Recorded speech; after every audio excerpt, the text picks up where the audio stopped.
নিজে নামাজ পড়বো ইনশাআল্লাহ, পরিবারবর্গকে পড়াবো এবং আমার অধীনস্থ যারা আছে তাদের মাঝখানে নামাজটা কায়েম করবো ইনশাআল্লাহ। পারবো না? যদি আপনার সন্তান খুব আদরের কলিজার টুকরা হয়, নামাজ কালাম না পড়ে, ওকে মহব্বত করবেন, ছোটোবেলা থেকে নামাজের ট্রেনিং দিবেন। 10 বছর বয়স হয়ে গেছে, নামাজ পড়ে না, নবী করিম সাল্লাল্লাহু আলাইহি ওয়াসাল্লাম বলেছেন তাকে পিটাইতে হবে।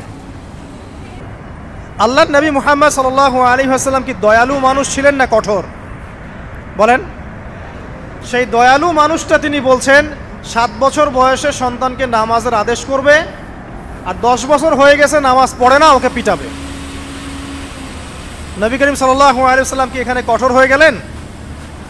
কেন এত তাকিদটা কেন? কারণ আল্লাহর নবী সাল্লাল্লাহু আলাইহি ওয়াসাল্লাম বলেছেন, মান তারাকা সালাতা মুতাআম্মিদান ফাকাদ কাফার। কেউ যদি ইচ্ছাকৃতভাবে নামাজটা ছেড়ে দেয় বা নামাজ অস্বীকার করে, সে ব্যক্তি কুফরি করলো। কি করলো? কুফরি করলে কেউ মুমিন থাকে? আচ্ছা, এখন দেখেন পরিস্থিতি, দেখেন মুসলিমদের মধ্য থেকে, ব্যক্তি জীবন থেকে নামাজ কিন্তু চলে যাচ্ছে। বেশিরভাগ মানুষ নামাজ পড়ছে না। অতএব প্রথম মেহনত হওয়া কিসের উচিত? একটা হাদিস মনে রাখবেন, যে ব্যক্তি 1 ওয়াক্ত নামাজ ইচ্ছা করে ছেড়ে দিল, নামাজ পড়বো না, আমার পড়লেও হয় না পড়লেও হয়,